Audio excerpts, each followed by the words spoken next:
আমার বিএফএফ আর ঝিনুক থেকে আজকে ভাই নিল অ্যাকোয়ারিয়াম আর অ্যাঞ্জেল আর গ্লোয়িং টেট্রা, তার সাথে ফিশেস ফুড মেডিসিন আর নিল পাখি।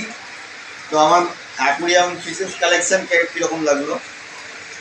আমি রামপুরহাটে অনেকগুলো দোকানে গেলাম, দেখলাম, কিন্তু আলটিমেটলি বিএফএফ ঝিনুকে যা ভ্যারাইটি আর যা রিজনেবল কম্পিটিটিভ প্রাইস পেয়েছি সেটা আর কোথাও পাইনি। অনেক ভালো রেট, দাদার বিহেভিয়ারও অনেক ভালো, আর অনেক ভালো কোয়ালিটির অ্যাকোয়ারিয়াম। এই ভালো যে ফিনিশ, তারপরে পাখির হেলথগুলো অনেক ভালো। এই আমি এটা নিয়েছি, এটাকে বাজি বলে, আর এই যেটা আছে এটাকে বলে ফিঞ্চ।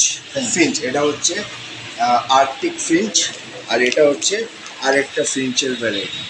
আর দাদা অনেক সাপোর্টিভ, অনেক ভালোভাবে কোঅপারেট করলেন, আর অনেক টাইম দিলেন আমাকে। হ্যাঁ, এই সিলেক্ট করতে আমাকে অনেক হেল্প করলেন, আর বেস্ট মানে আমার হিসাবে এই দোকানে আপনারা নিশ্চয়ই আসতে পারেন, এখানে কিনতে পারেন, কোনো অসুবিধা নেই। রেটটাও ভালো আছে, বিহেভিয়ারও ভালো আছে, আর সব রকমের মাছ পাওয়া যায়। আপনারা নিশ্চয়ই আসবেন। থ্যাংক ইউ ভাই।